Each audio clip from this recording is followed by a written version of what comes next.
Hello, everyone. Good evening, good afternoon, from wherever it is you're joining us from. Probably good morning. My name is Tony Oladeji, Programs Associate at Tech for Dev, and I am super excited to have you all on the call today. I can see beautiful ladies joining in the call already, and I'd just like to get to know you. So I would like you to use the chat box to introduce yourself. Goes like this: you just write your name and where you're joining us from. So as simple as Tony Oladeji joining in from Lagos, Nigeria, your name and where you're joining us from, just so I get to meet each and every one of you. So let's use the chat box and let's get to meet everyone. Okay, hi Rachel, joining us from Abuja. So wonderful to have you. I can see Peace from Port Harcourt, that's in Nigeria also. I can see Jackie from Kenya. And I can see Success from Lagos, Nigeria. Marietta joining in from Kenya. Sambo joining in from Akwa Ibom. Quite a number of people. Before I go towards, reading more introductions from people, I'd just like to welcome you to the Women Techsters Open Day edition. This is the 11th Open Day we are holding in this year, in the year 2022. And over the past 10 months, from January to October, we've had amazing and phenomenal women, share their experiences of how they got into tech, the challenges they faced, the lessons they learned. And this information has been very, very useful for young people who are thought about, starting a career in tech and who are thought about, stepping their feet in waters that they've never tested before. And it's been great because they are able to, learn from these women, learn from their experiences, learn from their challenges, and impute it in their own journey, right? We've had amazing testimonies from young people who had done tremendously well in the tech space based on the insights they got from the experiences that women like this share during open days such as this. So I'd like to encourage you to come with excitement, with lots of anticipation to be able to learn, to see what it is that you can apply into what it is that you are currently doing. And just in case you're in a career field and you think that you want to transition, or you want to change, or you want to go into another, or you want to go into another career path, it would be great that you also stay on the call, because you're going to learn, there are a couple of people that have transitioned into the tech space that have gone from, no tech background to being tech experts, in a matter of time. So you would also learn that here. So just stay on the call, be excited, anticipate a lot of things. It's going to be an exciting moment for each and every one of you joining us today. So we have amazing speakers on the call today, and we'll be discussing what it is that their career journey in tech has looked like or has been like. I'm sure you're going to learn from it shortly. So yeah, I can see a lot of people from Nigeria, from Kenya. I see somebody from Ghana, and I can see somebody from DR Congo. It's a pleasure to know that we are reaching African countries. I'm sure that I can see somebody from South Africa. It's a pleasure to meet each and every one of you. And trust me, it's going to be an exciting session, because we have speakers from South Africa here on the call. We have speakers from Kenya, and we have speakers from Nigeria. So you're going to enjoy this session. So keep your fingers crossed. So shortly now, I'll be handing over to my colleague. She's on the call, Blessing Ash. She should be giving a quick welcome address and an opening remark. So stay tuned, don't go anywhere. Hi, Blessing. Hi, Blessing, can you hear me? Okay. Yes, awesome. I can. Hi, Tony. How are you doing today? Good afternoon from wherever you're joining us. Good morning, good afternoon, good evening from wherever you're joining us from. We're super excited to have you join us again. This is the Women Techsters Open Day for the month of November. It's been an amazing ride. Looking at where we started out from this year. Just like Toyin mentioned, we've had amazing people join us since the beginning of this year. It's been back-to-back learning during every open. I am the Women Techsters Programs Lead at Tech for Dev, and it's with great pleasure and joy that I welcome you all to the November edition of the Women Techsters Open Day. The Women Techsters we are committed as an organization that's Tech for Dev, to empower and advocate for more women to come into STEM. And we do this through some of the programs that we have. For example, we have the Women Techsters Initiative.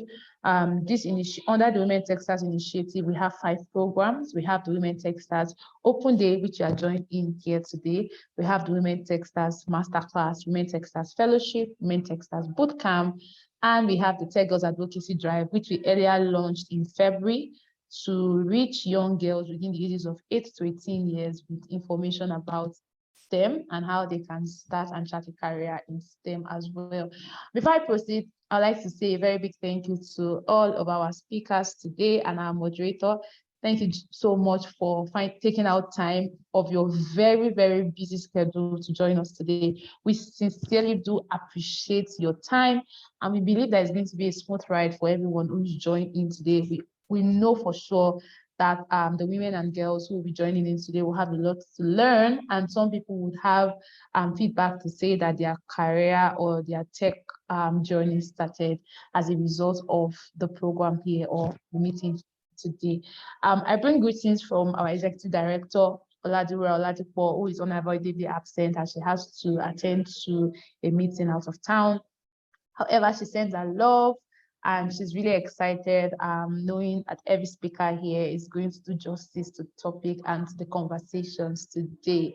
One of the things I'd like to say before I wrap up is pretty much just speak about Women Techsters Initiative. I believe that there are a couple of people who may be joining us here today and have never heard anything about the programs that we do at Tech for Them, especially around Women Techsters Initiative. So, like I said before now, Women Techsters is an experiential learning, is a training. The Women Techsters Initiative, there are programs, and all of our programs are tailored towards providing, educating, encouraging women to start a career in STEM or to start a career in STEM. So we have 5 initiatives. For the Women Techsters Fellowship, it's a 1 year of training, 6 months of fellowship. That's 6 months of in-depth training, technical trainings, and then 6 months of internship. For the 1 year, our fellows get to learn and interact with seasoned trainers, seasoned faculty, and then move on after 6 months to intern in different tech-enabled businesses or organizations. The call for application for the class of 2023-2024 will be up next year, March. So just stay tuned in case you've heard a lot about the fellowship and you can't wait to join. There are 8 learning tracks: software development, product design, product management, data science, cybersecurity, mobile application, 3D, and blockchain. It's loaded. Then we have the bootcamp. The bootcamp is 3 weeks of training as well. So just in case you are here, we believe that at the end of this conversation today, you would be spurred up and charged up, and you're looking out starting your career in tech, and you're probably wondering, how do I go about it? The bootcamp is a good place for you to start with.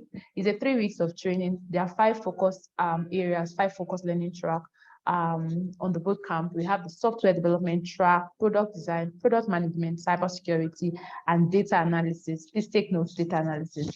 And then we have the Women Techsters Masterclass. We know that technology is evolving, and one way to evolve is to stay prepared, stay learning. And so we have the Women Techsters Masterclass. This masterclass is tailored for women who have experience between 6 months to 5 years of experience within certain learning tracks. So at every point in time, we focus our masterclass towards a particular learning track. Since June, in June, we had the CTO of Prunage. We are focused on software development learning track. In August, we had Dina from Egypt.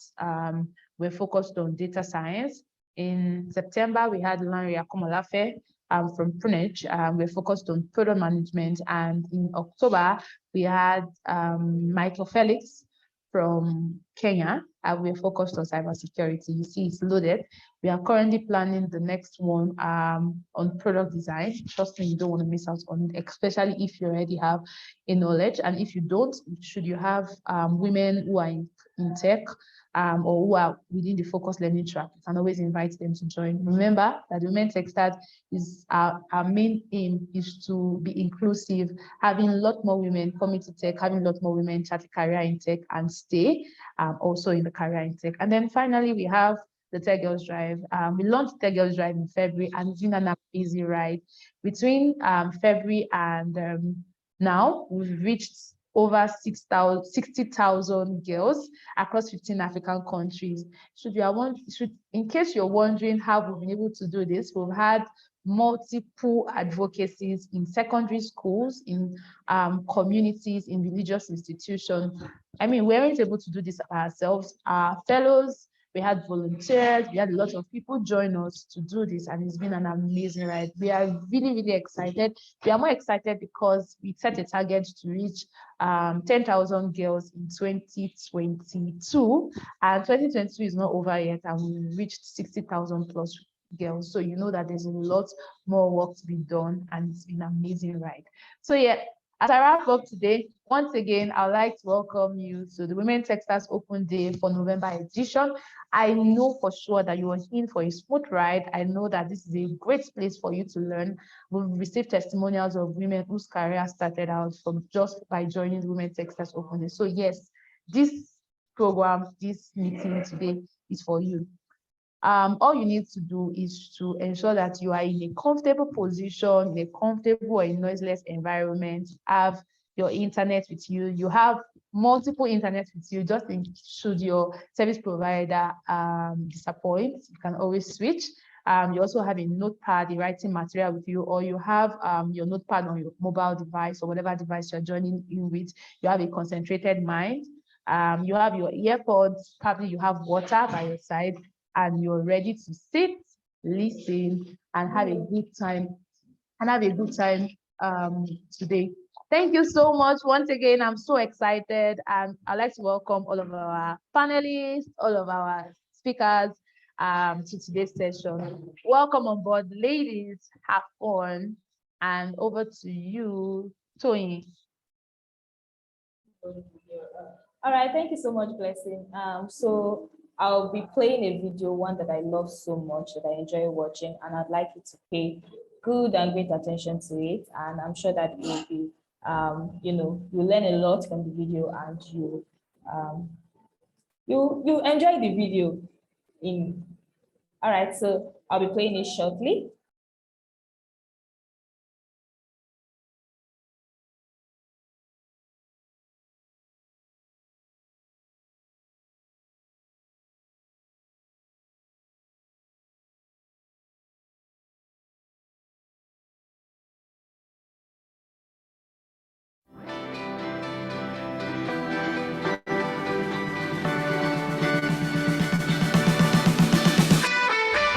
There's an African proverb that says that when you train a woman, you train a nation.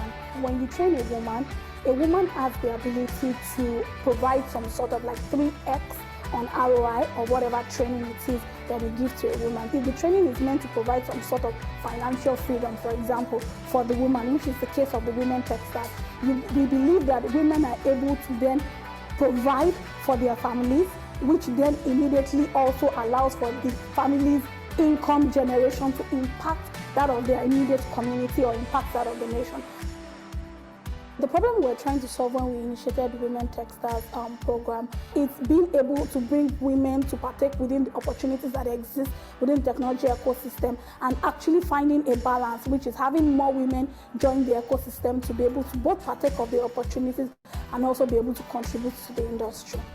By 2030, we want 5 million women to be empowered with technical skills and use their skills to either start up their tech-enabled businesses, further their career in the tech space, or establish their own tech startups and tech-enabled businesses. Microsoft has been an amazing and fantastic partner.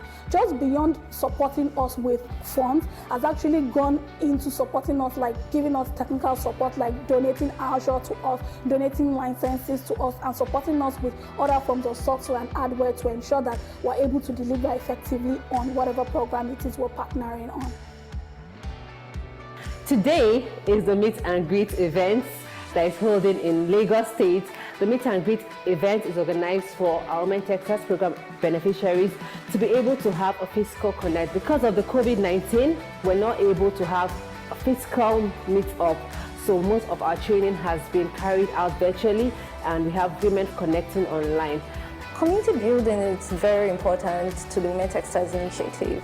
It's a community that allows women to grow, women who haven't ever been in the tech space, to grow, encourage themselves, and just keep on pushing themselves to succeed. If I were to describe my experience in the Women Techsters program, awesome. I would say it was phenomenal. For me, it's inspiring. Mind-blowing. My experience at the meet and greet has been so beautiful. It was so nice to say, Amaka, you are Favor, you are Afsat. So it's been really awesome how that those you related with virtually, you're now able to put a face to the name. I've tried many things. I've tried to go for other classes and it just didn't work out. It looked impossible. At a point, I just felt maybe this is not for me. Tech for the Women Techsters, Microsoft gave me the opportunity to see that it is for me. And it's a big thank you from this end. I'm so grateful that there's a platform like this that other women can join and scale up in tech. We're doing so much to see that women become better versions of themselves and go out there and explore tech. I thank Microsoft for their open hands, for believing so much in a girl child. I think the best way to appreciate these two wonderful organizations is by not stopping here.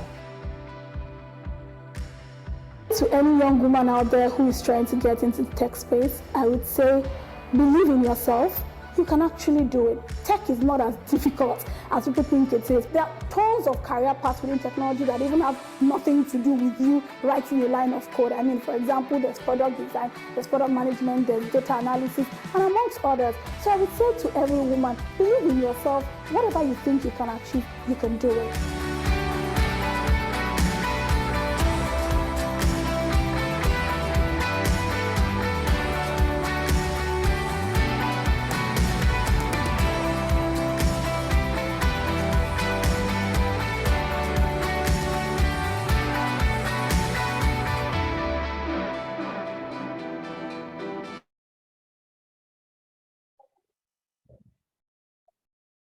All right, everyone. Thank you so much.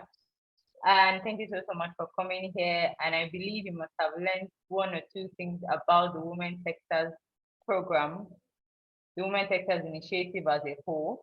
And so right now we'll be going right into the open day. We have our speakers ready, we have our moderator ready, and I'll just be reading their briefs just to, give us an insight onto who is going to be speaking to us.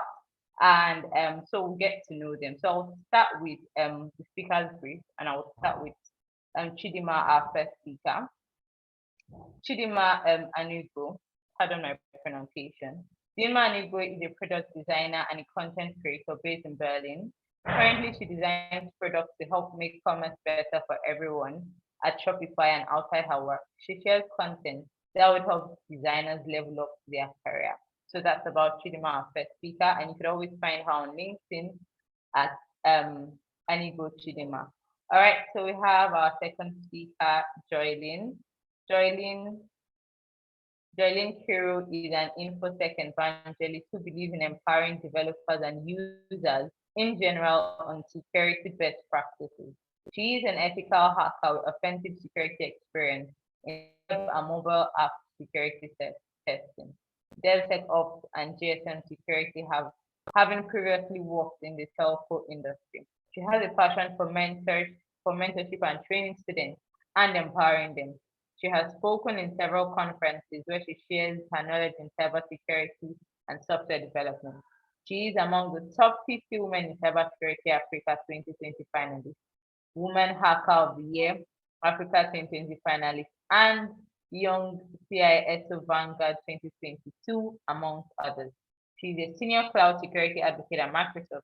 She focuses on DevSecOps at GitHub and Azure, which includes application security. And that's it on Joylene. You can always find her on LinkedIn as well as Joylene Kiro.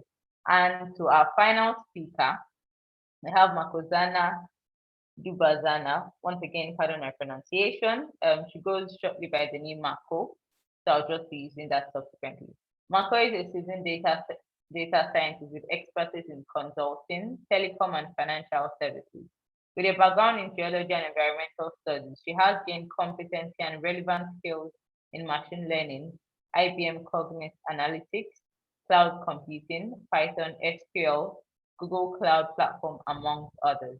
She is based in Johannesburg, South Africa, and currently works as a data analytics developer for a leading global mining company called Anglo American. You can find her on LinkedIn as Makosana Dubezana. All right, and to our moderator for today, we have Nitisha Pili. Now, Nitisha holds a degree in BCom Marketing and Information Systems Technology. She has led numerous leadership positions and has previously managed and inactive projects within the education sector. She is actively involved in youth development initiatives and is currently a member of Women in Tech South Africa, where she works alongside a team of dynamic women that aim to promote STEM fields and close the gender gap and to help women embrace technology. She's also the co-founder and president of Tech Society UKZN. You can find her on LinkedIn as Natasha Pili. All right, now that we have met our speakers and our moderator, we'll be handing over to Natasha to take the fire session. So Natasha is here. Hi, Natasha. How are you doing? How is your day going? I'm good in yourself, Ariwala. I'm really excited. I've been seeing the chat and I'm seeing women across across Africa, and it's really exciting to see the energy that's coming out from the session. Yes, definitely. And you could check the chat. We've shared the LinkedIn profile of all our speakers and moderators, so please feel free to follow them, check them out. You would learn a whole lot. So over to you, Natasha. All of our speakers are right here. They are ready, videos on, and it's over to you, Natasha. Okay, thank you so much, Ariwala. So let's get started. So right now I have the most phenomenal women across Africa in the tech space. So to get started, I'm actually going to approach this question to Chidinma. So Chidinma, just seeing if you're here.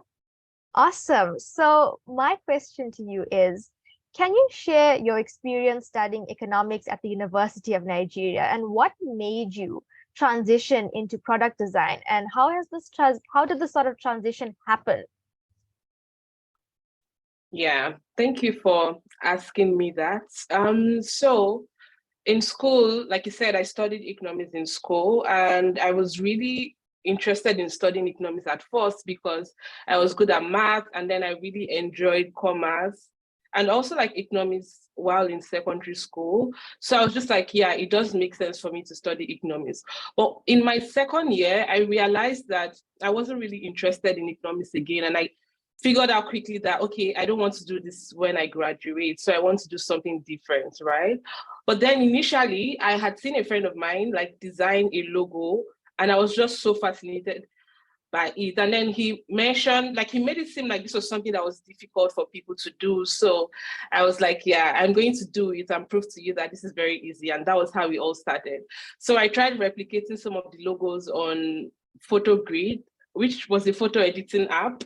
And after a while, it stopped being this thing where I was like, oh, I'm trying to like prove to you that this is easy. And I really became interested in it. So I wanted to learn more about like graphic design, and I started doing some photo manipulations, and I was just reading because at the time I didn't have like any laptops or anything like that. Fast forward to 2018, that was in my final year. I finally got a laptop, so like I was super excited about this, and I started trying to like design some graphics.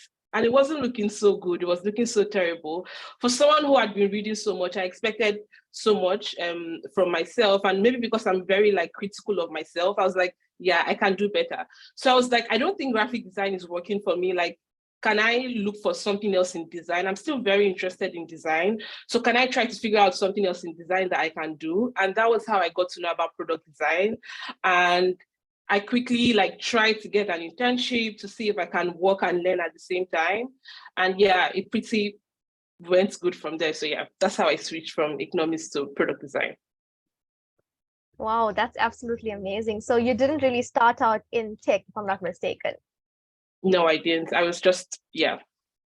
I think that your career sort of found you basically getting into product design. Wow, that's really amazing.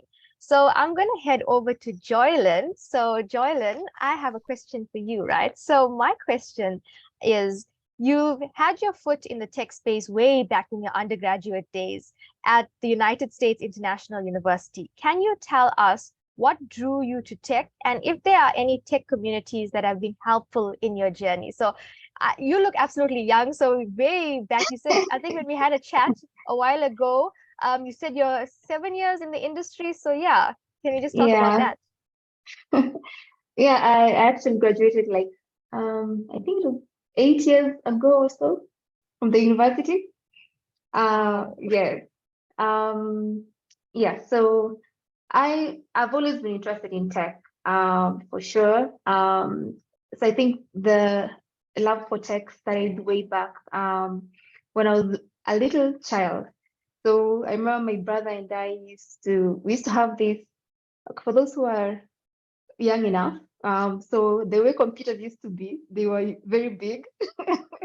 So like we used to try and demolish or put apart our desktop computer and try and put it back together. So I think the love for tech started off with the interest from my brother. So and then I ended up learning or doing some more computer studies in primary school. I know that changes from country to country, but yeah, I think primary school and as well as high school, and then I don't know what happened, but I found myself going back to the university to do applied computer technology. So at the time, we didn't have any computer forensics or cybersecurity degrees in Kenya. And then USIU Africa was the first to offer it back in 2012. So I remember that time I was in another class, and then going through the newspaper. No, okay, I think my mom was on who saw it through the newspaper, and then she told me to go and apply. So that's how I found myself applying at the USIU Africa, and I did applied computer technology, which was a mix of computer engineering and computer science. And then, so during that period of time, I actually never knew that I would be doing anything around cybersecurity. So I was full on software engineer, building cool software, building some cool systems. Like at that time, I was looking back, I was a real geek, yeah, like in a good way. I was always in the library, always building stuff. I remember even some of the systems that I was building were actually published in the newspaper. Like it was a very good time. So I remember one time, I think one of now those systems were actually compromised. I had never been interested in cybersecurity up until that time. Just like any other developer, they don't really take cybersecurity into account when building software or coding. So how I got into interested in cybersecurity was how to build more secure products. So at this time, the school was offering certified ethical hacker, which I'd recommend in terms of fundamental or foundational knowledge on cybersecurity. And then the good thing with our field of work, the tech space, we have unlimited resources available for free. And so what happened, like I went to YouTube just to know how to build more secure products and borrow it into my day-to-day. And I continued on with my software development journey. And then just about when I was about to graduate, I remember I was just called by the biggest tech company in Kenya. And they offered me an interview. They called me in for an interview. And I remember showing up. There were like, I think 30 people there. So I went in, I was like, okay, it's interesting. I think maybe all of us were called. I don't know. So I just went in, tried my best, and then they called me after like 2 weeks for the job. So I was expecting to see more people, but fortunately or unfortunately, they just took one person. So that's how I actually got myself into cybersecurity. Like the role was for information systems auditing. So I was using my scripting or my software development experience to automate auditing in the financial systems and other kind of accounting systems as well.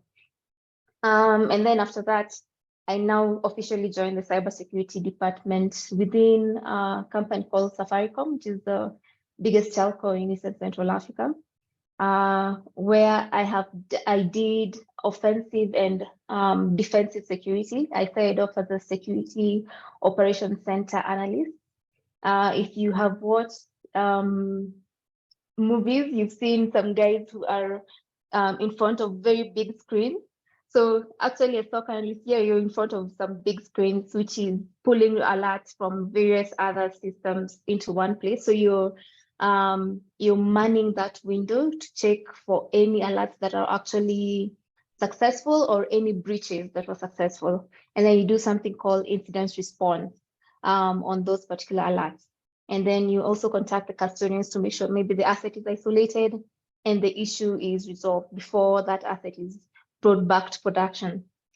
So after SOC analysis, I pivoted over to offensive security, now more of emulating the way a hacker thinks and trying to break the systems before they get into production.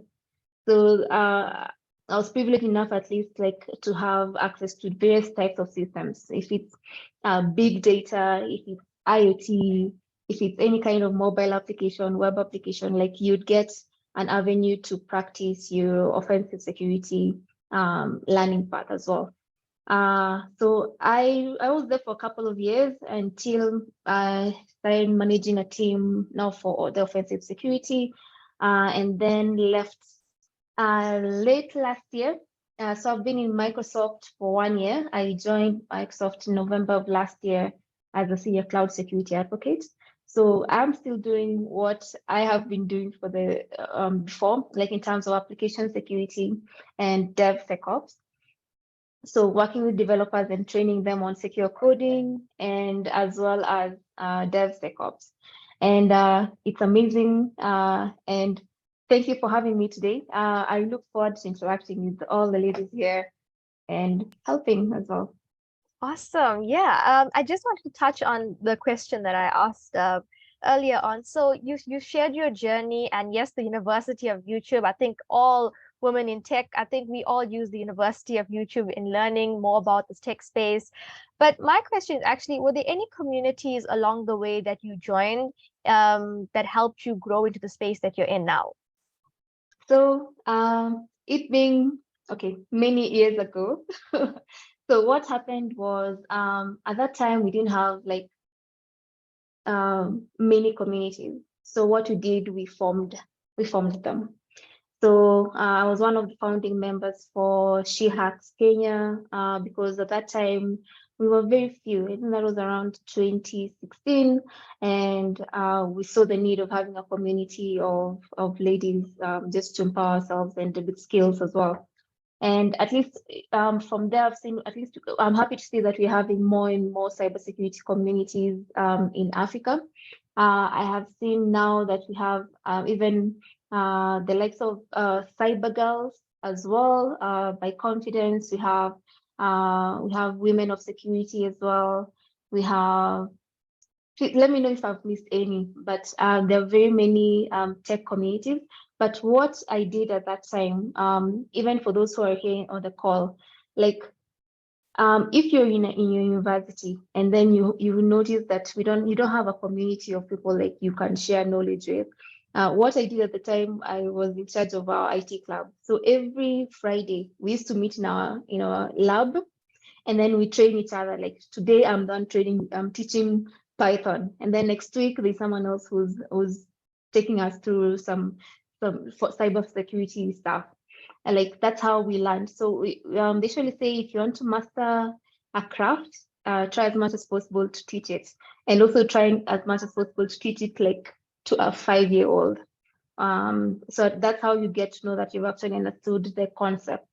But yes, we have fortunate enough right now to have very many communities in Africa.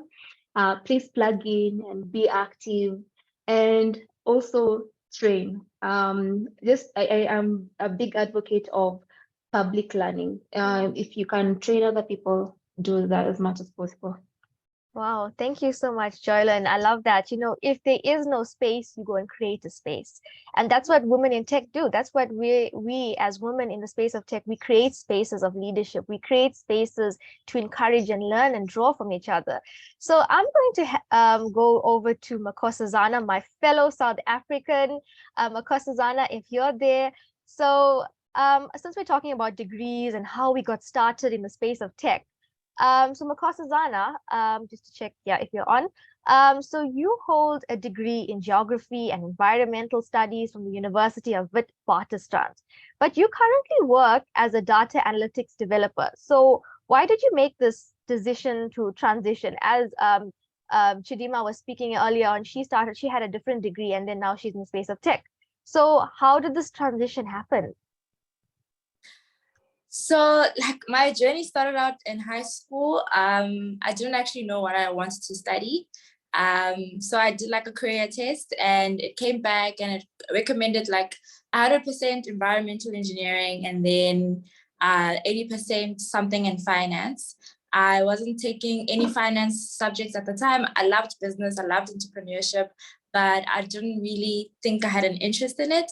And then I went off to university. I got a bursary from the power utility in South Africa. So they offered me a bursary in environmental management. So I registered at University of Wits, at Wits, and I registered for geography and geology, which is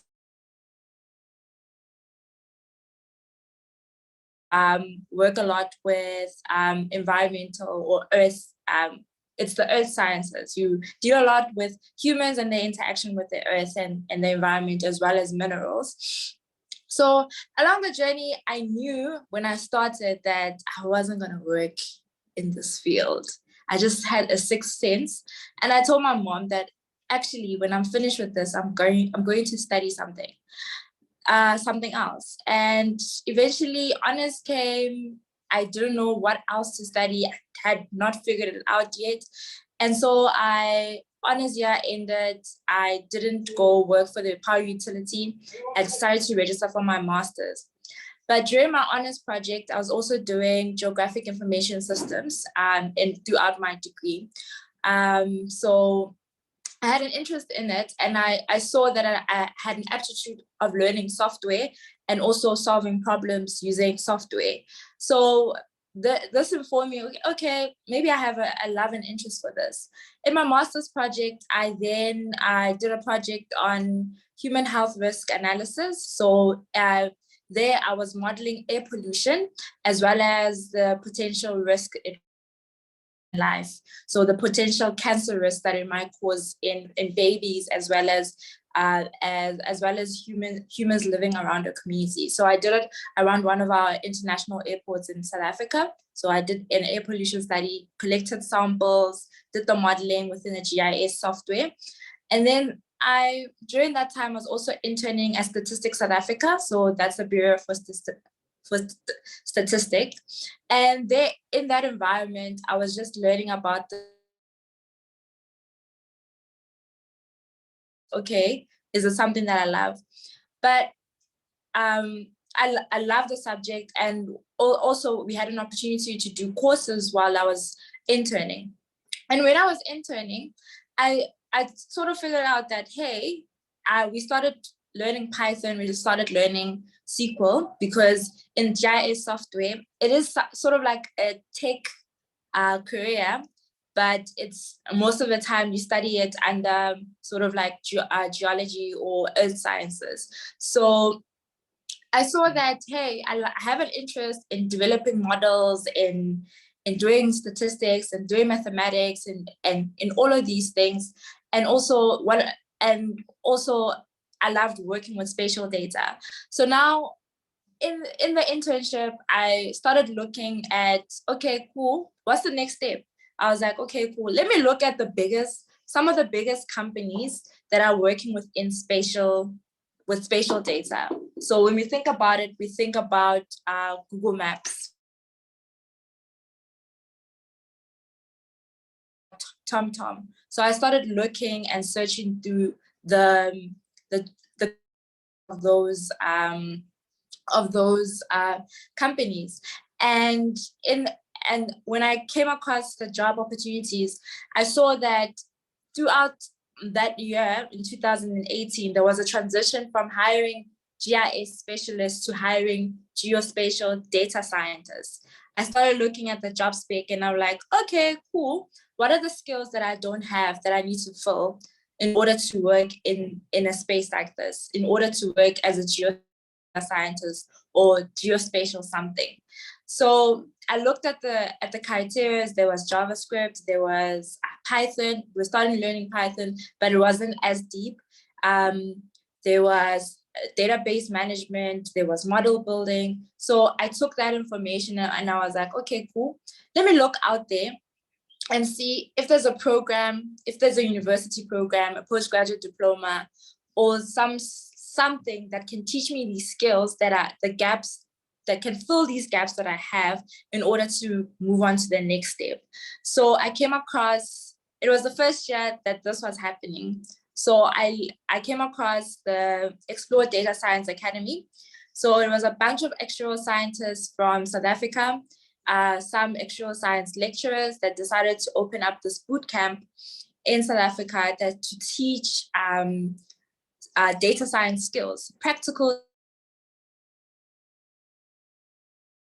is something that can fill the gaps that I want to fill in order to pursue the geospatial data science career that I want to pursue.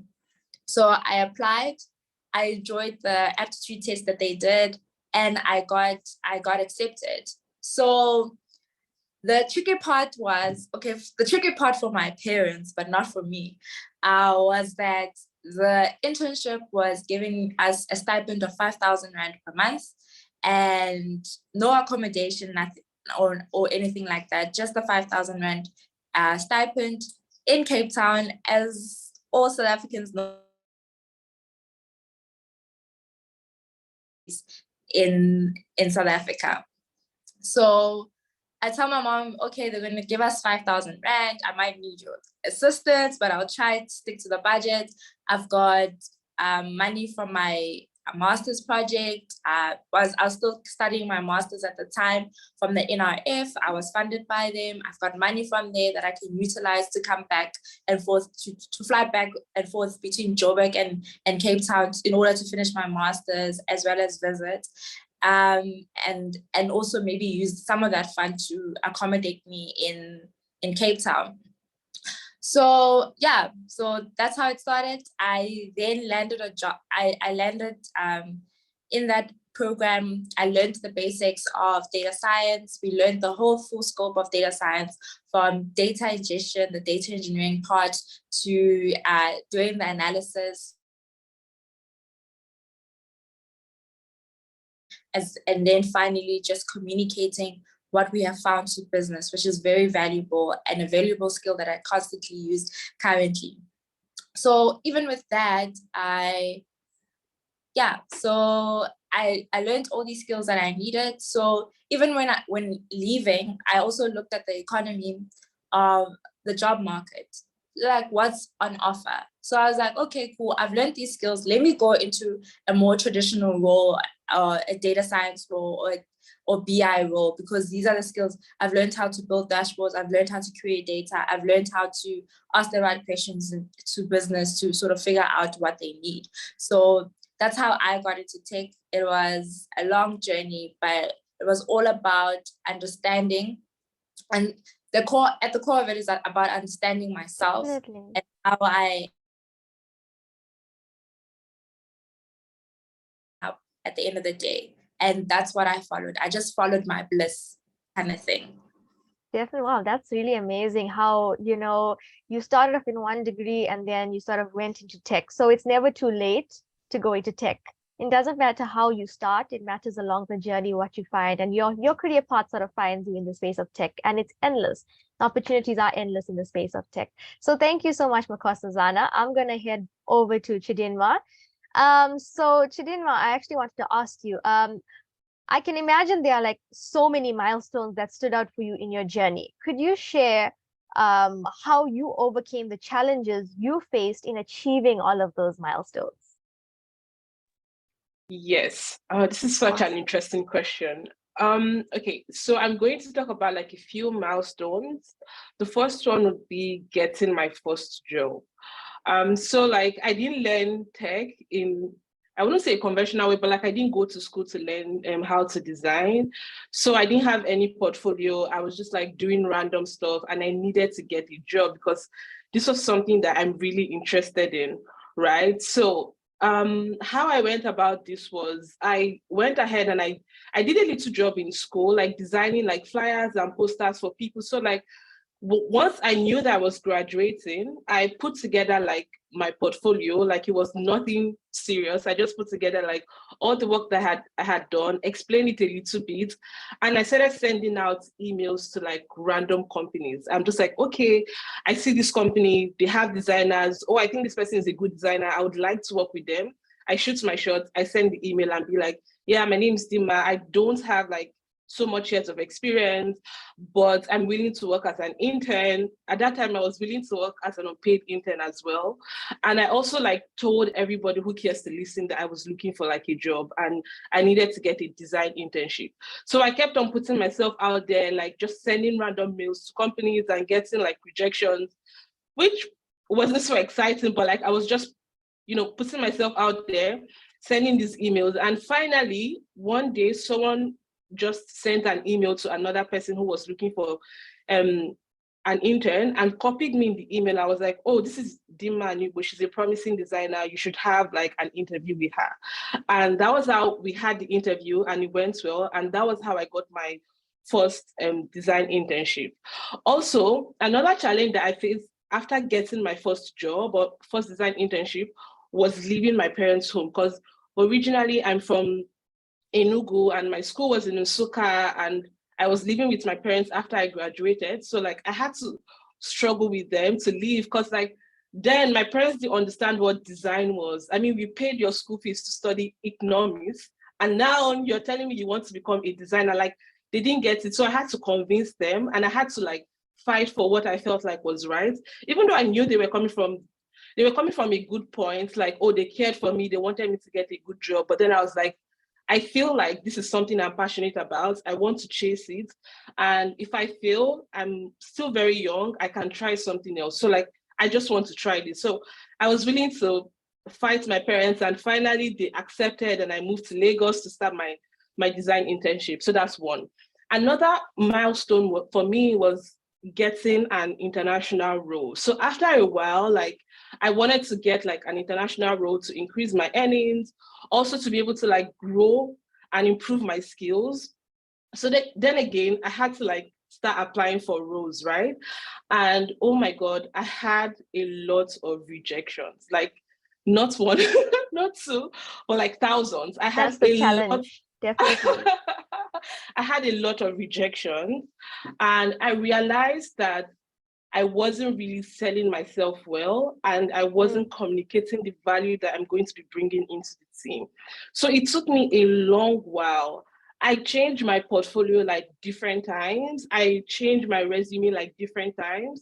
And first of all, I was like, oh my God, I'm getting rejections, and I felt so bad. But then after a while, I had to tell myself, like, you have to get yourself together. Like, you're getting rejection does not mean that you're bad. It just means that you're not showing like people the value that you're going to be bringing to their team. So how can you show them the value? I updated my resume different times. I tried like different resume styles, different architecture. I changed the copy. Like I kept trying to improve and apply with it just to see like, which ones would get me interview invites, also with my portfolio. And once I finally got like interview invites and I started getting rejection, I started thinking about like, okay, what can I do to sell myself well? Like the way I introduce myself during interviews, like, am I really introducing myself properly? Am I, like, when I present my portfolio, for example, am I presenting well? And I also know that I'm the kind of person who is shy. So I'm just like, and an introvert. So I'm just like, how do I like not become shy, like during an interview? So I wrote scripts for myself. Like I wrote interview scripts for myself when I'm interviewing, following those scripts, following those points so that I don't forget anything that is important. So like, these were the things I did. And finally I got out of that phase of getting a lot of rejections to getting like offers and being like, okay, like I knew I was praying to God for a job, but now I'm praying to God to help me like make a right decision. Because like I had different offers that I was thinking about, like which one should I eventually go for. So yeah, and this came with me thinking about like, okay, what is it that I'm doing wrong and what can I do to make it right? Like, and just trying different things. And then another one for me was asking for a raise. And the challenge I had here was my company not seeing the value that I was bringing to the team because I was quiet about the work that I was doing, right? So, and one thing I learned from here is, in as much as you feel like you're a quiet person or like you're introverted, you really don't want to talk, you just want to get work done and, you know, allow people see the work that you're doing, you have to sell yourself. Like that's the only way people can see you. You have to advocate for yourself. And that's one thing I learned. Because I was quiet and people were like presenting the works that I had done, people felt like I wasn't doing the work. They felt like I didn't know what I was doing. And I got so angry because I was doing all the work and someone was taking credit for that. So you just have to like advocate for yourself. You have to be like, yes, I did this work. I'm going to present it myself. Even if you're shaking, like just keep doing it. Like once you're consistent with it, you become a lot better with it. You know, like, you know how to present, you improve your presentation skills and all that. So that was one thing I learned after that. I was like, yeah, like I've sold myself short and I'm never going to do it again. Like never. Whenever I do the work, no matter how scared I am, I'm going to present it. I'm going to share to the whole team. I'm going to tell everybody, Dima did this work. I'm going to put my name on the work and be like, yes, I did it and not be scared. So yeah, those are like, yeah. That's really inspiring what you're mentioning. And also just keep pushing, ladies.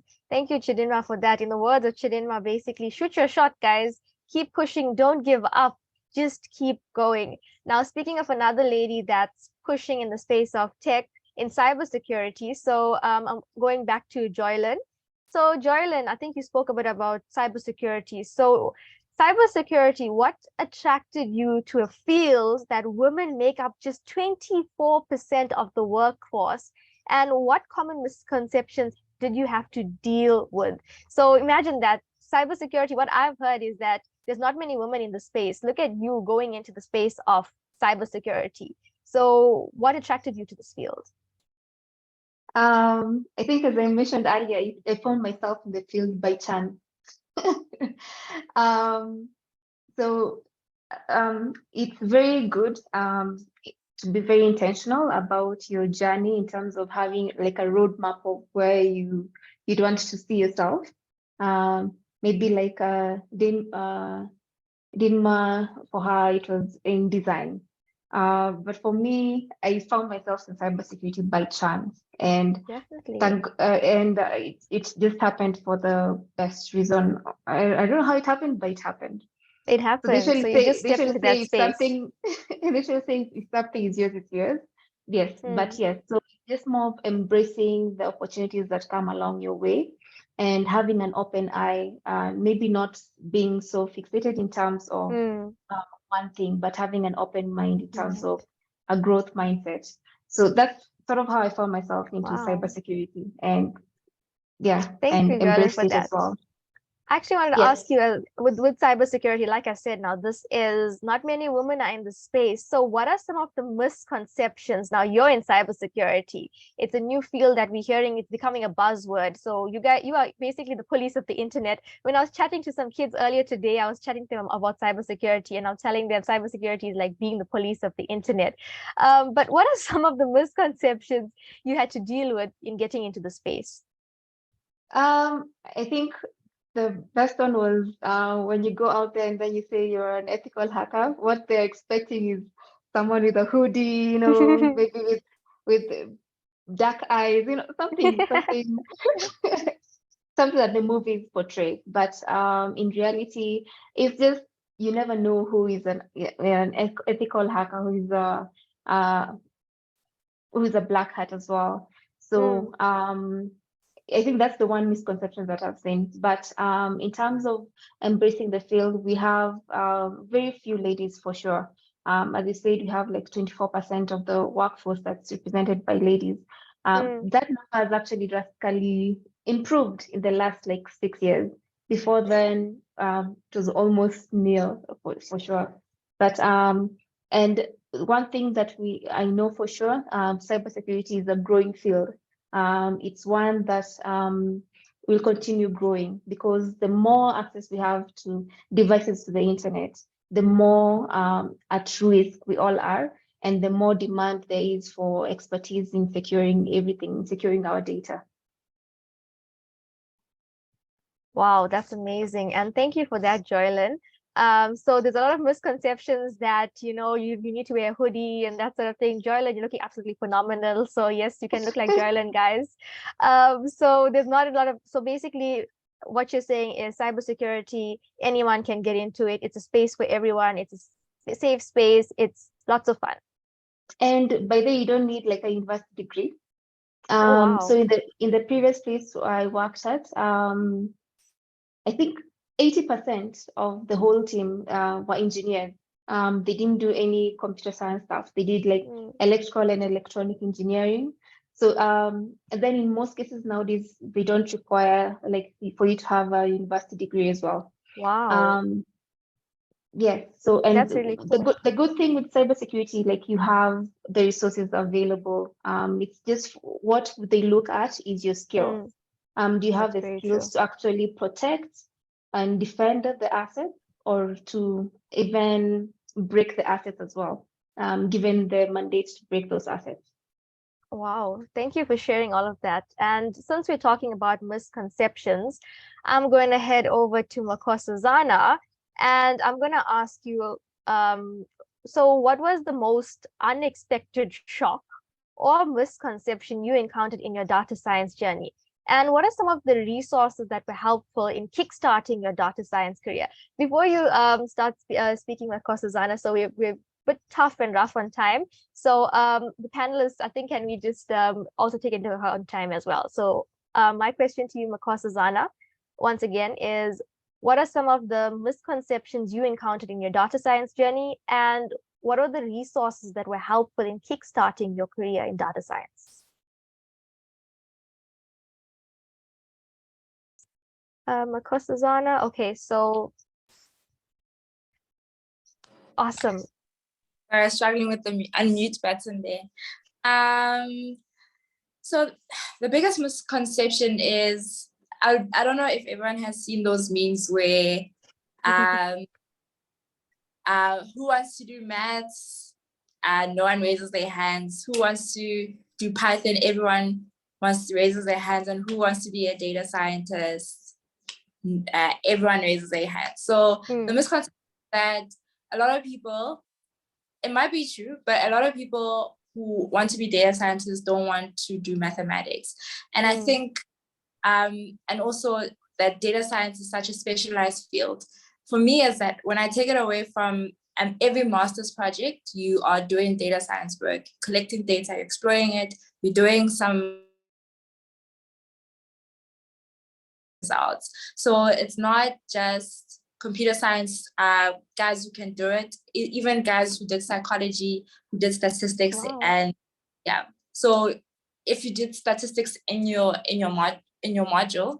So there's also like in the field of data science, there's a wide range of skill sets, and that's what makes models more just.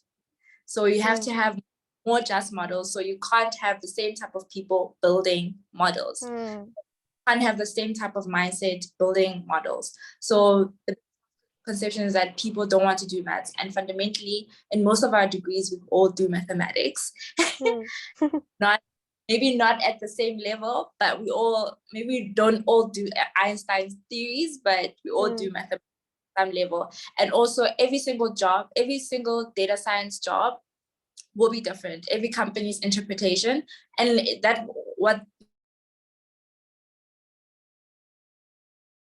but it requires more of a stats degree, and another role requires more of like a psychology degree. So it's so wide based, but don't be shy of actually taking up the challenge of being a data scientist. You just need to figure out your market and what are you bringing to the table.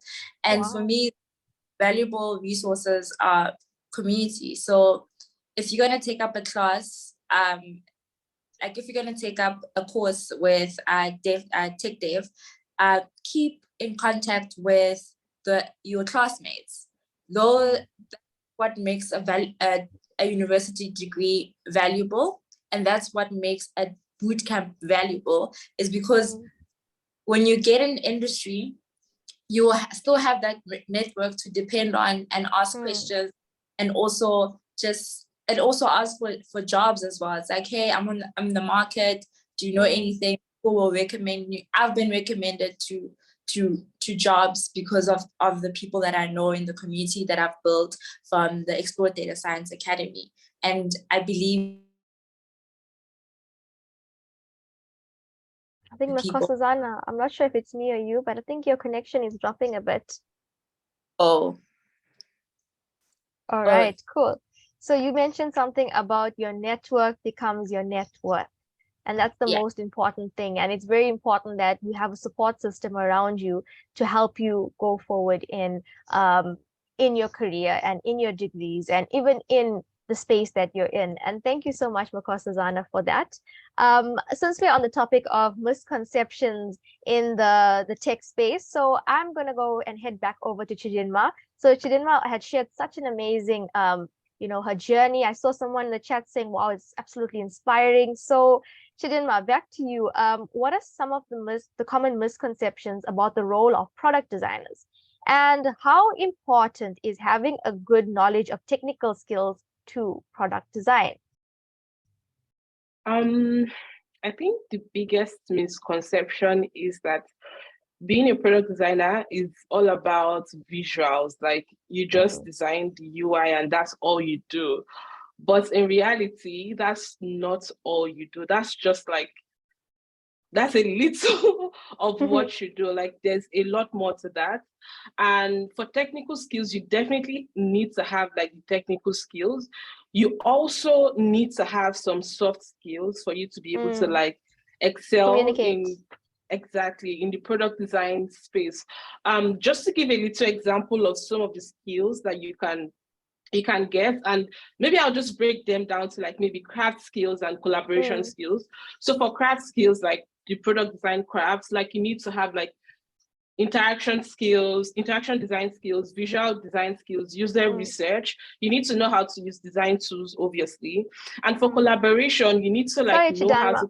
Chidinma, what are some of the design tools that you kind of helped you and you used in product design? Just so our listeners can just get an idea of what they can use in this.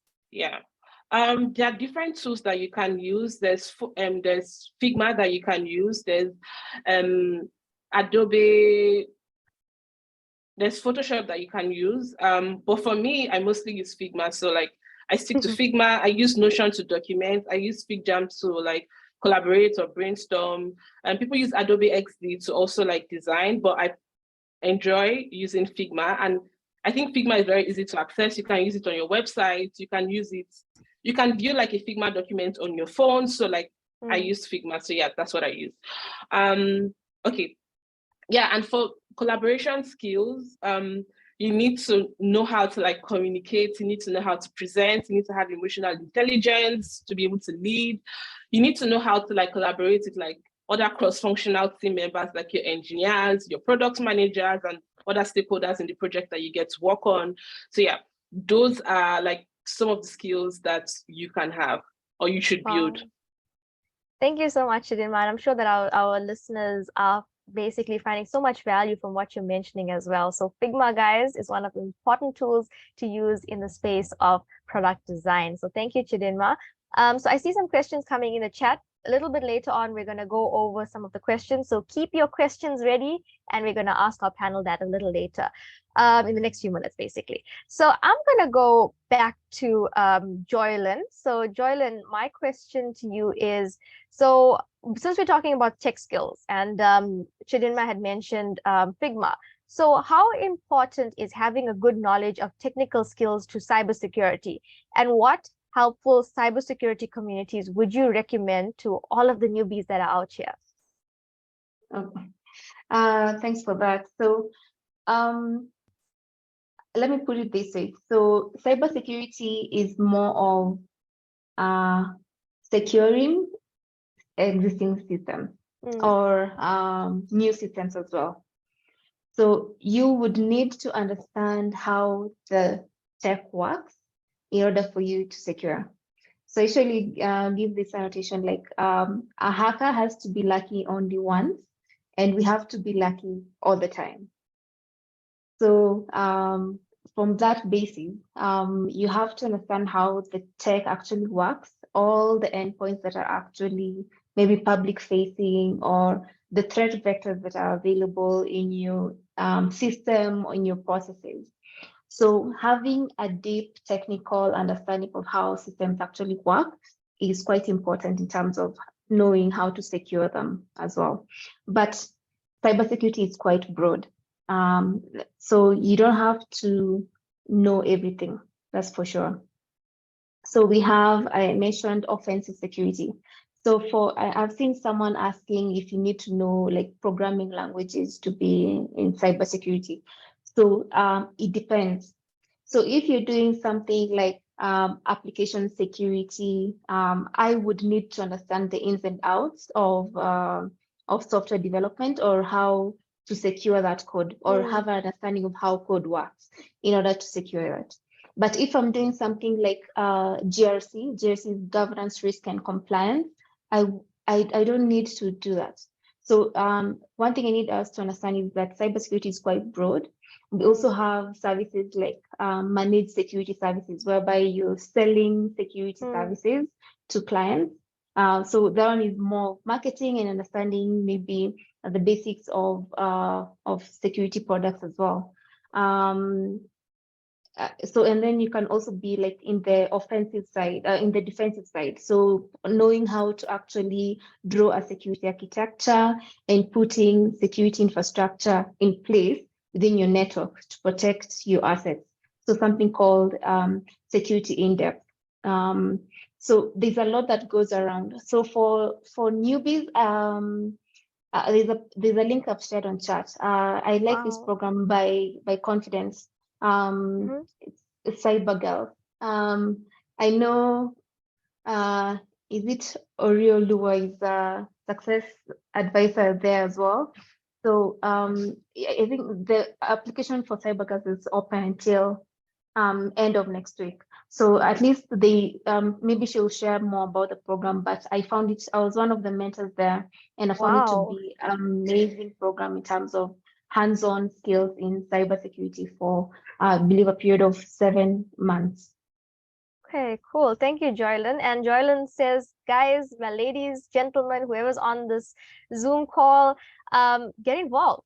That's the most important thing. Get involved in the community, start doing courses, start joining Women Techsters, start joining all of these programs, and that's how you're going to get those technical skills. Now, I'm going to head over to Makosazana, my fellow South African, and I'm going to ask you a question on like technical skills. So how important is having a good knowledge of technical skills to data science, and what are some of the tech communities that you would recommend in in gaining these technical skills? So it's very important to know how to code. The basics are Python, and then in Python, using pandas for data, and then also utilizing, and also SQL. I think one of the overlooked programming languages within the space, some don't consider it a programming language, is SQL. SQL is the basis of a data science role. That's where the data is. If you don't know how to code in SQL, you will fail dismally at your projects because you will have challenges in getting that data. And advancing those skills is very important. An easy way to learn these skills is using platforms like Udemy, Udacity, as well as DataCamp. DataCamp is a very nice platform that is interactive, that can give you challenging questions. But also when you go into DataCamp, don't just stay within that. It sort of creates an unrealistic environment for you to learn to code. But to introduce yourself to coding, start with DataCamp, but then advance and go into actually trying to use Progress SQL to start to build your own database, to query your database, to create store procedures, to create different queries, and just to have an understanding of the data that you have. And also, like, it's sort of like data engineering, but it's a fundamental skill. So for me, it's that there's a lot of, like, you can learn data science anywhere nowadays. So use platforms, but I do recommend going to a boot when you're starting out with not knowing anyone. Go to a boot camp. Go to do a postgraduate diploma at a university, because those networks will help you actually the job that you but to start off, just to test yourself and your skills, you can just start off with DataCamp, as well as Udacity and Udemy. Wow, thank you so much, Nkosazana. So yeah, guys, just get involved in the courses. Boot camps are very important. In the words of Nkosazana, that's going to help build you and give you the skills that you need, the technical skills in data science. So thank you so much, Nkosazana, for that. So we are nearly approaching the end of our fireside discussion. However, if you have questions, please put it in the Q&A session, and then we're going to head over to the Q&A session after the fireside. So I'm gonna go back to Chidinma, and this is your last question. My question to you is, so what one advice would you give to young girls and women who are considering tech skills? I know you gave such an inspiring story, and what is your advice? Oh my God, do I have to give just one? I think we're a bit bad on time, but okay, if you can, yeah. Okay, I think practice would be one. If I could just choose one, is practice. It's not just enough for you to like keep reading. If you're not practicing, you obviously would not become better. So just practice. Wow, that's amazing. Practice makes perfect. Just keep constant. All right, thank you so much, Chidinma, for that. And I'm gonna go over to Joylyn. So Joylyn, last question for you is, what one advice would you have given your younger self starting out in the tech world?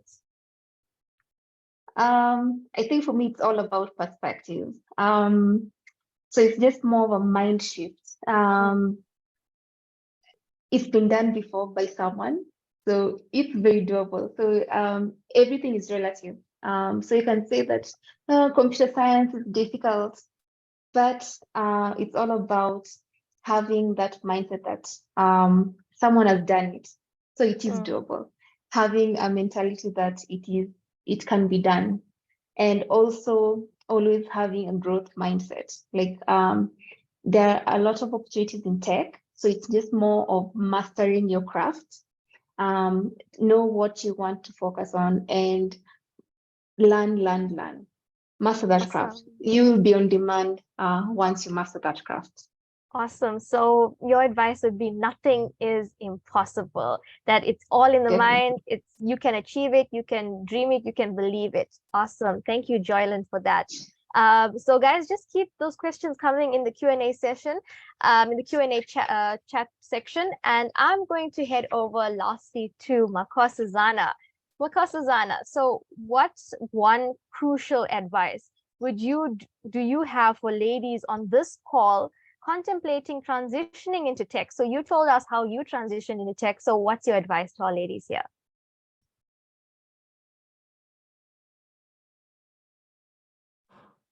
I think reiterating what our previous speakers spoke about, it's having confidence and having a can-do attitude. Because don't make room for limiting beliefs, because it's football. All the engineering students, when I was at vets, were like, oh, programming is hard. And then I did it, I was like, this is not that hard.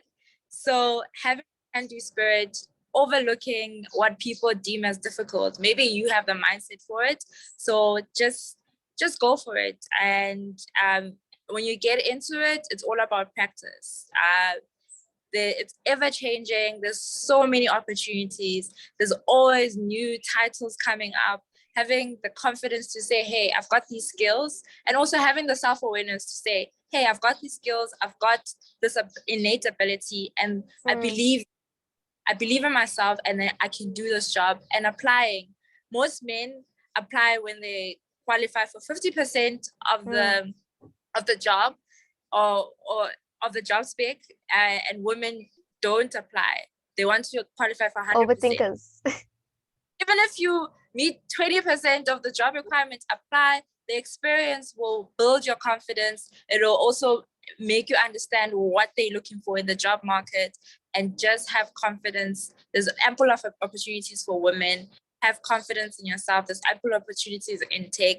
And also, if you don't want to transition completely, there's always careers that are a bridge between tech and traditional and other careers. So maybe look at how you can bridge into tech, and then maybe afterwards completely transition into tech. Wow, thank you, Makosazana. And the words of Makosazana is, I can do it. So in the chat section, you can say, I can do it. All right, so that comes to the end of the fireside session of this call, and now we're going to move over to the Q&A session. So this is open to all our panelists, and I'm going to head over to the Q&A section on Zoom. So ladies, whoever's on the call, please send in your questions. So the first question that I'm seeing is from the first question is, what are the skills needed for one to kickstart a career in cybersecurity? So I think that was answered a bit earlier on. So I think this might be aimed for Joylyn. So Joylyn, can you just tell me maybe what are some of the skills you think would be needed?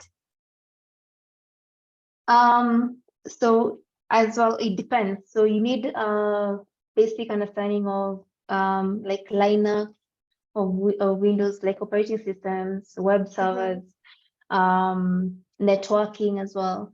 Like the foundation that you would require for computer science or IT stuff, like in terms of basics to know how stuff actually work. But now remember that you can also specialize in terms of a particular track, because you'll find that they're application security experts. So they're specializing on that alone. They're GRC experts. So they're specializing, that's a track on its own. So it depends on the roadmap that you use and that you want to master on. Okay, wow. Thank you so much for that, Joylyn. So I think this question, I'm looking at the Q&A section. So the Q&A section, I think the next one is aimed at Chidinma. So it says, what advice do you have a product design novice without graphic design background knowledge? Is it something I can learn as I go, or is it technical? First of all, you don't have to learn graphic design before you become a product designer. I just happened to be interested in graphic design before I became a product designer. So you could be studying something entirely different that's not related to design and switch to becoming a product designer. So you don't have to like learn graphic design, and some basic skills that you would need to get started in product design. You just need to get basic understanding of design thinking to get started. You also have to have basic understanding of research, different types of research, and when to conduct like research. And you also need to have learn visual design principles and know how to apply them, like color, typography, and all of that. So yeah, again, you don't need to like learn graphic design before you get started in product design. Just go on Google, browse free courses to take in product design. I'm sure you'll find some and start taking it. Go on YouTube, search basics of design thinking. You'd see like a lot of videos. So yeah. Awesome. Okay, cool. So I have another question as well. I think I see the product design. A lot of questions are aimed at you, Chidinma. Also, guys, please make use of the question and answer section on Zoom, and we'll be going through those questions there. So the question to you, Chidinma, again is, in a layman's understanding, this is by Tamara, what is product design about? Is it similar to graphic design? By the way, Dima, I feel inspired by your story. So yeah, what is graphic design about? Is it similar to graphic design? So product design is, in terms of having visual design skills, is similar, but that's just the similarity that you have with like graphic design and product design. So like the skills I got from graphic design helped me in my product design journey, because like I had learned some visual design skills, or like I had learned like the basic of like typography, color, form, architecture. So I had learned the basics. So like it's similar, but it's not the same thing. Graphic design is different from product design. And in a layman term, what is product design? So let me use in LinkedIn, for example. You know how you go to LinkedIn and you click on a button and it works really fine, or you're trying to make a post and you could easily make the post and you're excited that you've made the post. A product designer responsibility is to make your experience while using LinkedIn very exciting, so that you're not frustrated. You don't feel like, oh my God, I'm trying to like post and they are telling me to go to this platform, or I'm seeing this and this and that, and you're not frustrated. So our job is to make your experience when you're using like a digital product a lot more like pleasant and exciting. So yeah. Thank you so much for that, Chidima. I see a lot of questions also aimed at women texters as well. So those questions can be answered by Oriwala, but I'm going to look at more of the questions that's specifically to our panelists.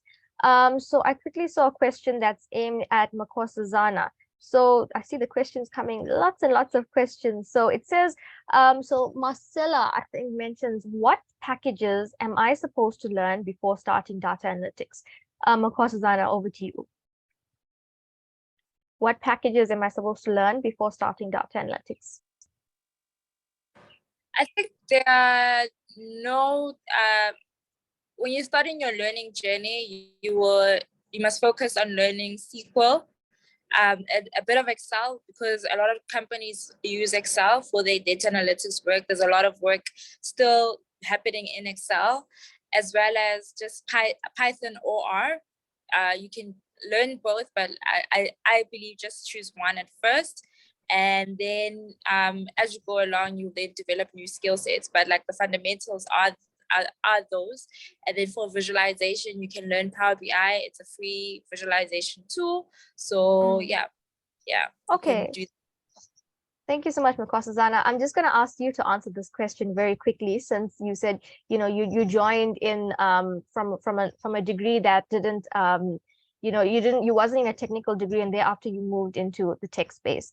So I think one of the listeners had mentioned, good evening, I'm in Essentia from Delta State, Nigeria. I joined this discussion late, so I want to know if only coding and programming skills one need to be women in tech. So basically, I think maybe the listener is mentioning, is it the only skills that I need to be a woman in tech? Is it the only skills that you need?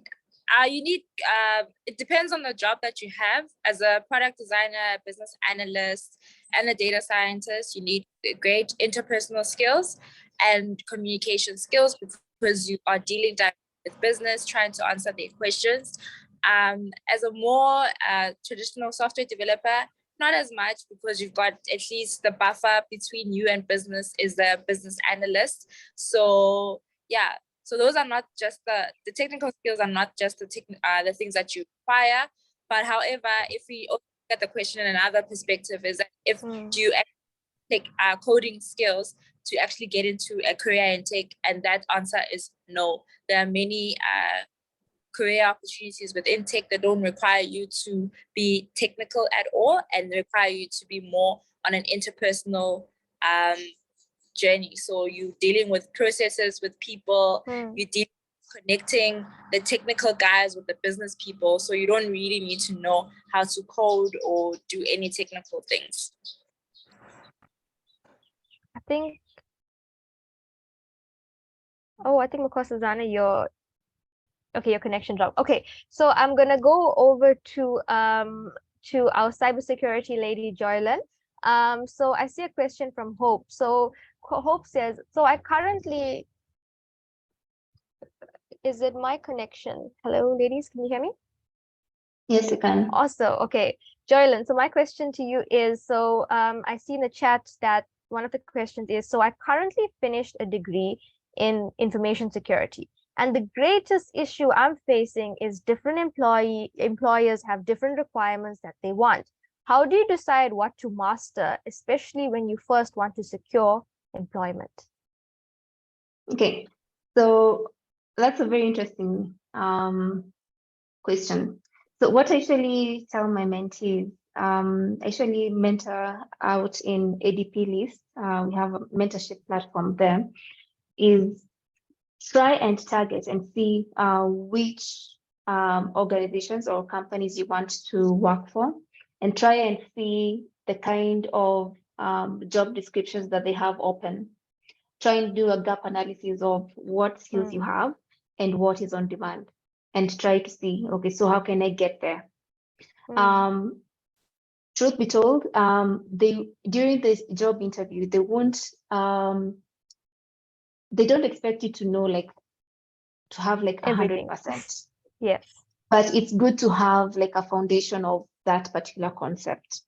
So at least walk you through the interview process, and always having a growth mindset when you get the job, in terms of mastering it and learning that craft, because for sure, not all organizations use the same products, not all organizations use the same processes.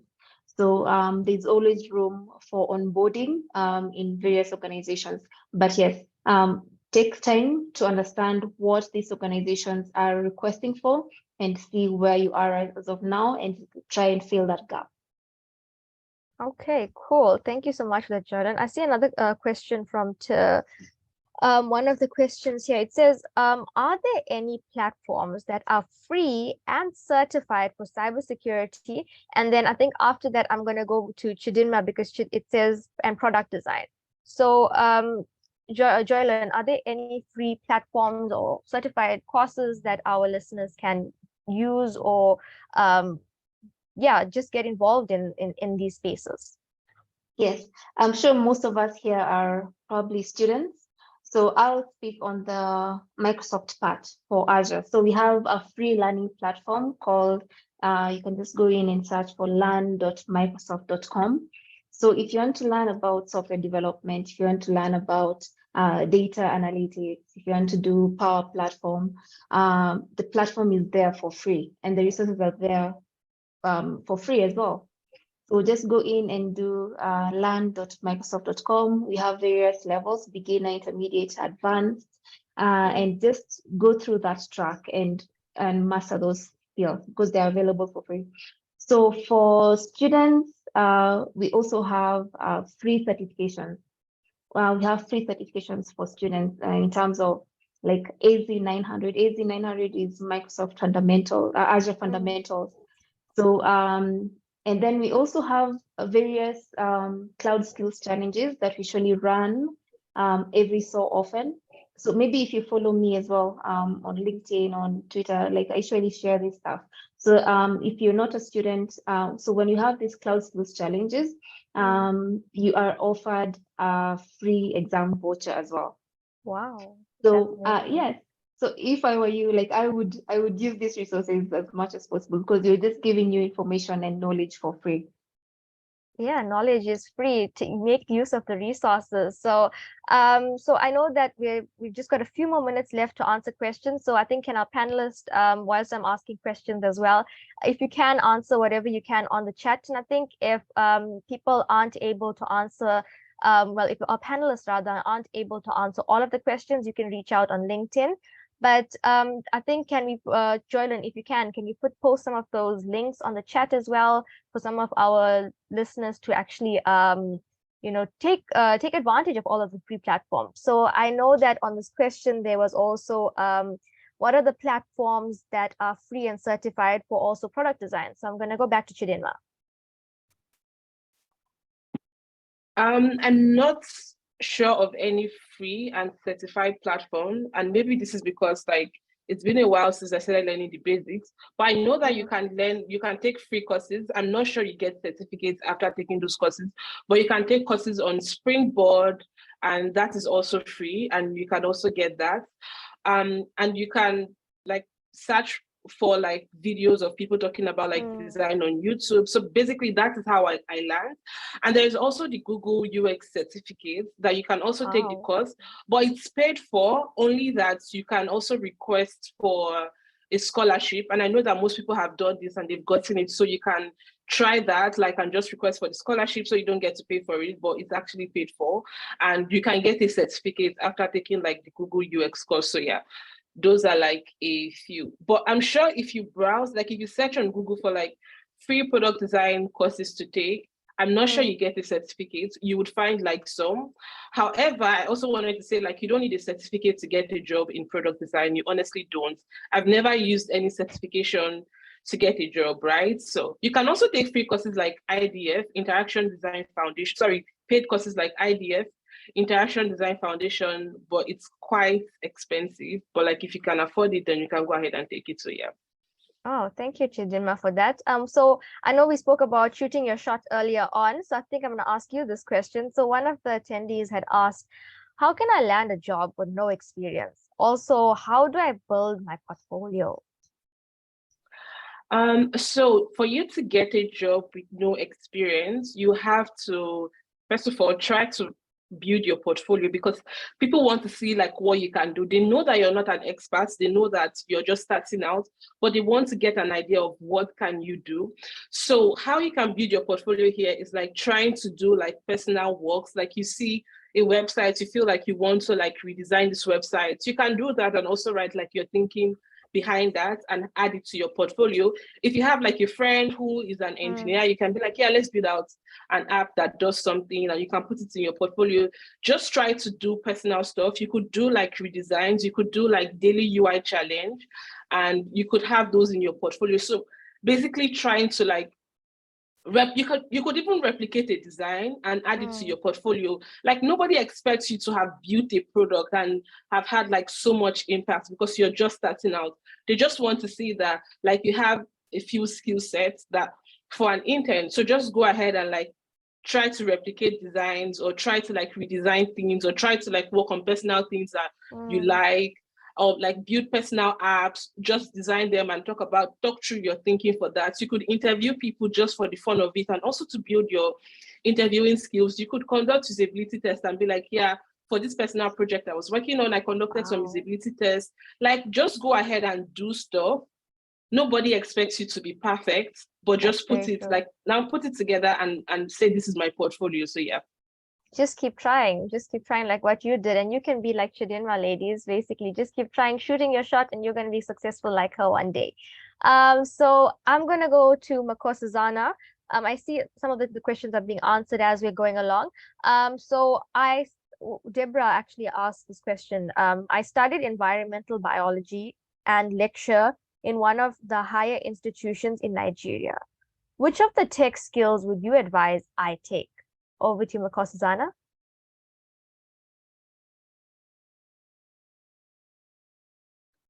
Okay, so okay, Makosazana, there we go.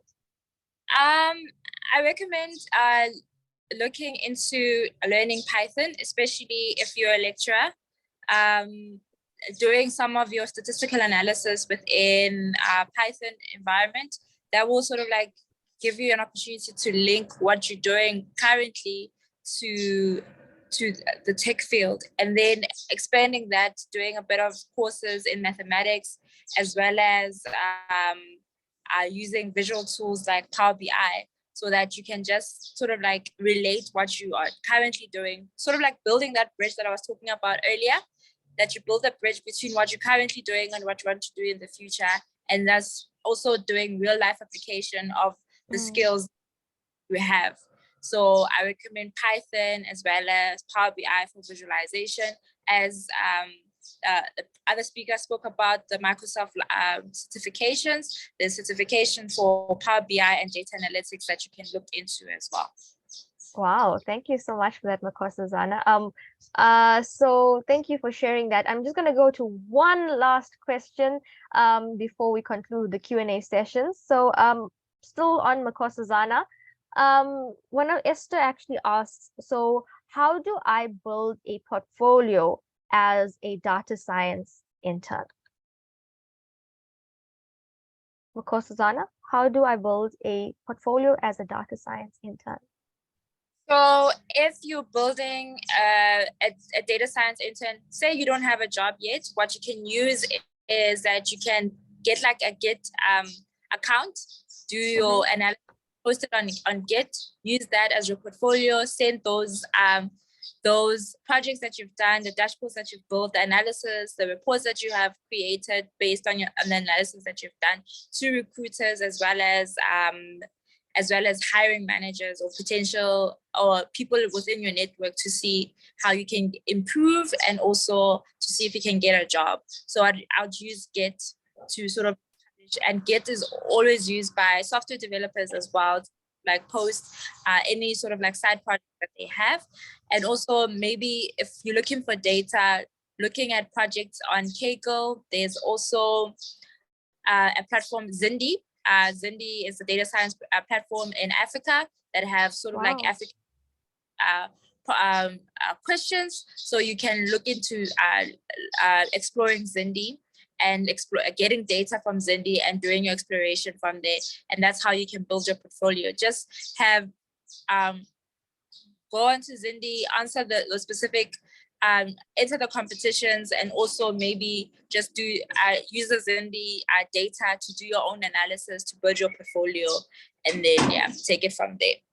Wow, thank you, Makosazana. So I see people asking in the comments section, can you please post the link? So whatever courses, whatever resources we've spoken about, can we post that on our comments, on our comment section, chat section? So before I just wrap up the question and answers, I actually wanted to speak to the three panelists. So I actually wanted to conclude with, can you explain or give me one word that explains your journey in the space of tech? So I'm going to go to Makosazana. Can you describe your tech journey in one word? One word. I'm going to say supercalifragilisticexpialidocious. Thank you, Makosazana, for that. Chidinma, one word to explain your entire tech journey. Mind-blowing. Mind-blowing. Okay, that's pretty cool. In the comment section or chat section, ladies, can you explain your journey? One word to explain your entire tech journey. I'm going to go to Joylyn now. Can I say challenging, but in a positive way? Yeah.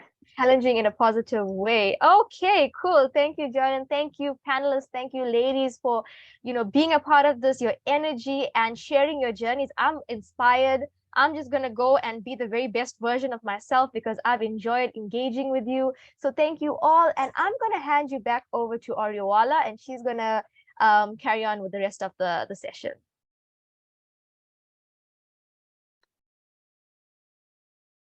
Oriawala? Awesome. Hi, Natasha. Thank you. I'll just let Toyin take it now. Toyin, is coming. All right. Thank you so much. So hello, everyone. Amazing. Thank you to all our speakers. I mean, it was a phenomenal session. I'm sure you learned a lot. I saw a lot of people, asking questions and making comments about what it is that they have learned. I do hope that they are going to put into practice everything that you've heard today, and that in a few years to come, you'll also be in a position like this where you're giving your own experiences to other people that are coming up in the tech space. So very quickly, we want to take pictures, and if you're interested in joining for the pictures, I just wanted to, use the emoji icons to raise your hands up so that I'll just promote you to the panelists where you have to the panel list where you have access to be able to turn on your videos, and then you can, get to see the faces of some of the attendees that are on the call today. So I can see some hands up. So as many people that want to be a part of the group picture, just, put your hands up. And once you find yourself on the panel session, just ensure to turn on your videos and, to take it from there. So we're already promoting a lot of people. It would be great to, see you turn on your videos. Yeah, amazing. Once we have enough people, we'll stop promoting. Yeah, that's fine. I can see some people already. So just a few minutes to add more people.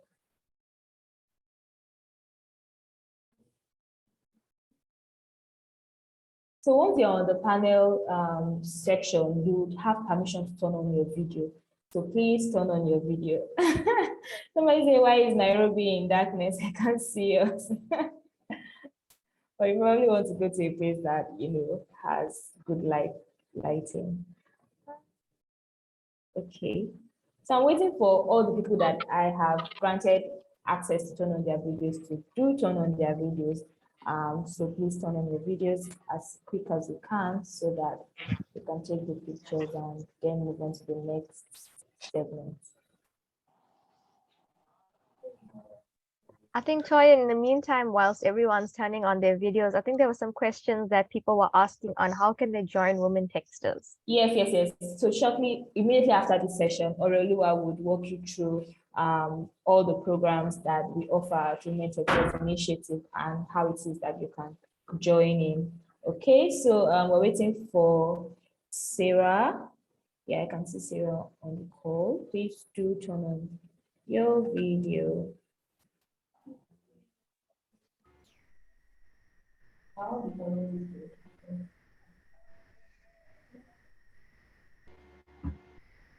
Toyin, I think Nkechi is saying she can't turn on her video. Who's that? Nkechi and Sarah keep saying they can't see an option for video. Okay, you should be able to see depending on, the platform you are using, but you should be able to turn on your video. And please ensure that your mics are muted, please, just so that, All right, so we're going to take the picture shortly. I want our best smiles. Yeah, so smile, smile. You don't want to come out looking.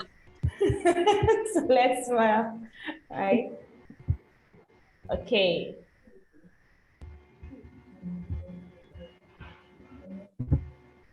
All right, then let's do one more. So everybody. One more, everybody. Okay, so we can say, what should we say, Tony? Hey, Women girls Techsters rule. Open Day. No. All right. Women in tech. Yes, let's say women in tech. Okay, yeah. So are we already? I can see Natasha's shirt. I'm a woman in tech, ladies. I don't know why I forgot to use mine.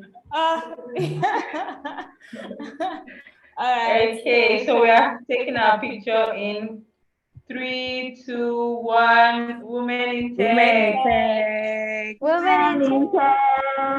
All right. Thank you so much, everyone. Amazing. Yeah. So amazing. Thank you so much, everyone. Thank you so much, Tony.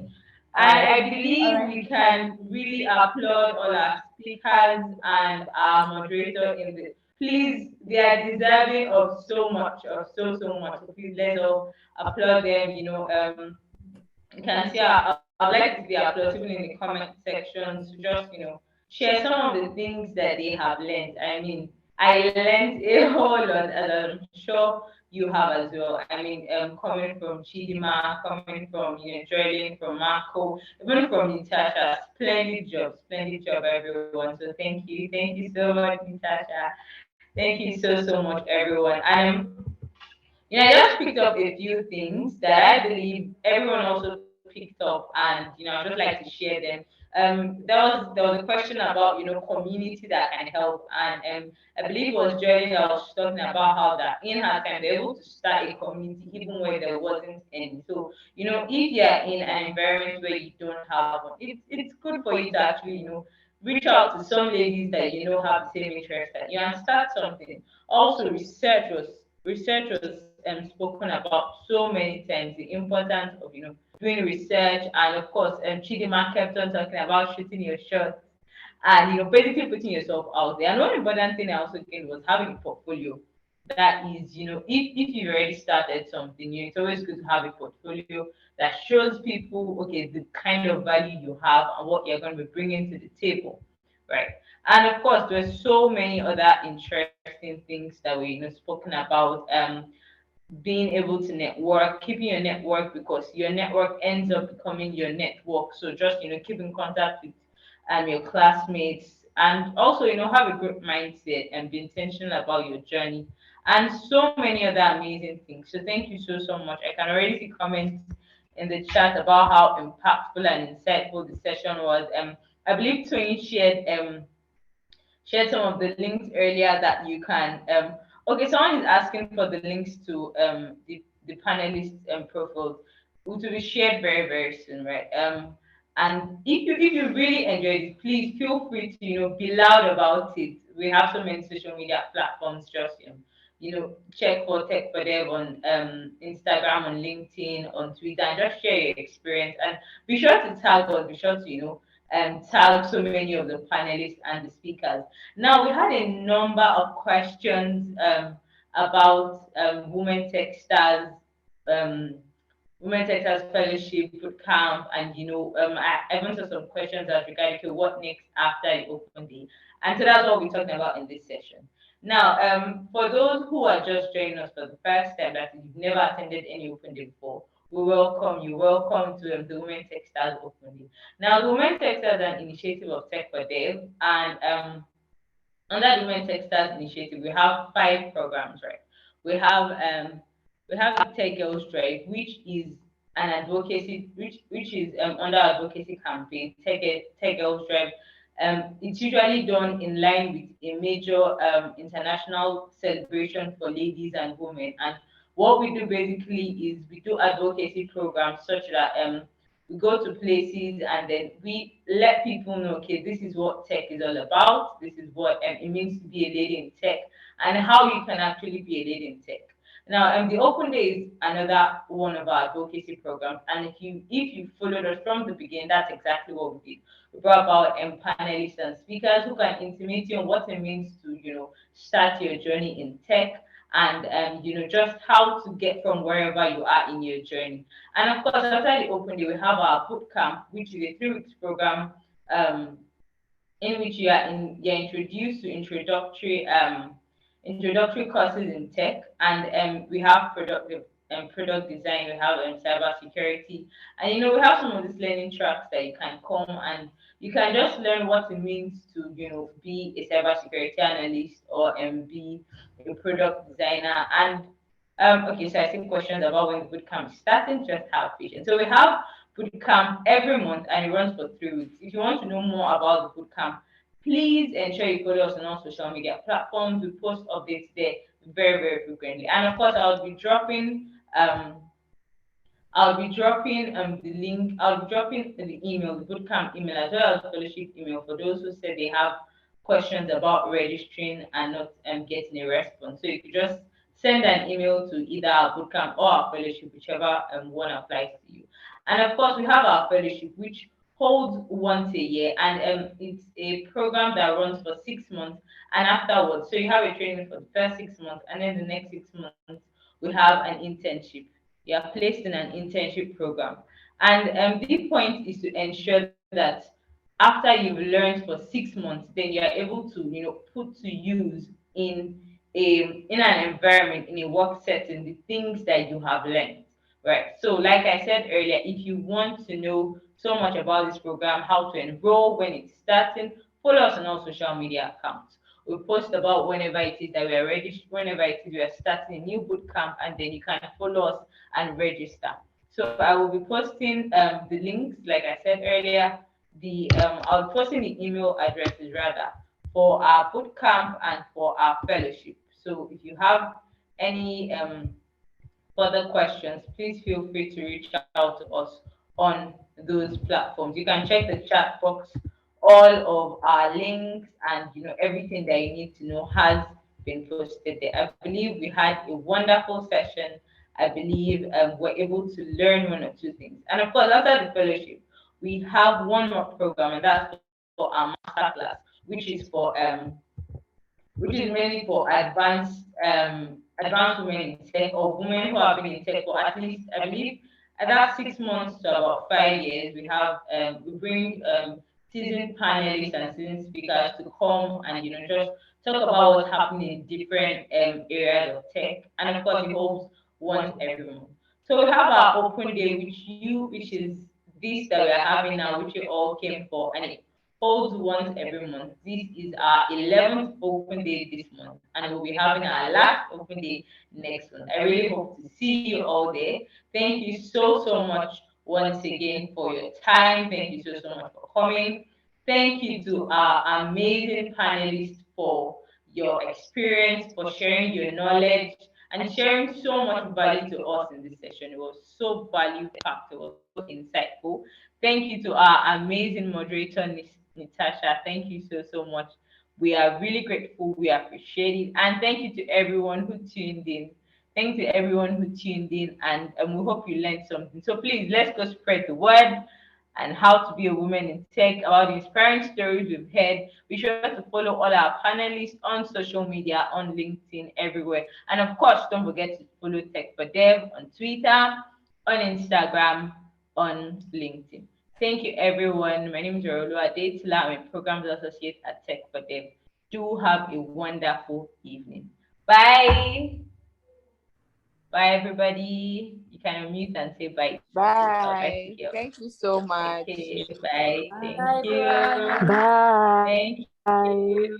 Thank Bye, you. everybody. Thank you once again to all our panelists. Bye, everyone. Thank Bye, you. everyone. Thank Thank you very you. much, Jaylene. Thank you very much, Bye-bye. Natasha. Thank you very much, Marco. Thank you very much, Emma. Thank you Bye-bye. all for joining. Bye. Bye, everybody. Bye-bye. Make sure you follow. All right, so I'll post the links again just for everyone to see.